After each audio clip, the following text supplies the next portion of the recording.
Bagageessan baga geenye. Ammajji tokko guyyaa oboof jijjiirra baraaraa sababeeffachuun Gootichi waraana bilisummaa Oromoo dirree irraa fi biyyoota ambaa keessatti guyyicha kabajuun wantoota qabsoo Oromoo duratti furgaasan ni jabeeffata.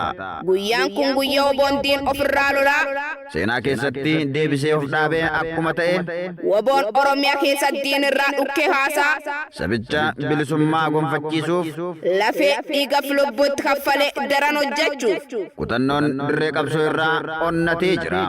qophiin kun biyyoota ambaa keessatti sirnoowwan Sagantaalee adda addaa fi galii walitti qabu karaa dhaabii qabuun ni taasifama. har'aatni biyyoolessa Oromiyaa karaa tamsaasa isaa cufaan Jalbultii isaa irraa eegalee uummata dammassu. akkasumas guyyaa sana tamsaasa kallattii qondaalotaa fi ajajoota olaanoo ABO WBO Weellistoota qabsoo bilisummaa Oromoo bebbeekamoo hayyootaaf gorsaa ajajaa olaanaa ABO WBO irraa taffeeru. guyyaa waraana bilisummaa Oromoo irree fi gaachana sabaa ni kabajanna. Uummati Oromoo Oromiyaa heejjirtan akkaataa isanii ta'eet kanneen biyyan baammoo waamichi waldaaleen hawaasaa Isiniif taasisan irratti argamuun guyyichas kabajaa karaa sirri ta'een diinagdee heessanii. WBO bira dhaabbadha.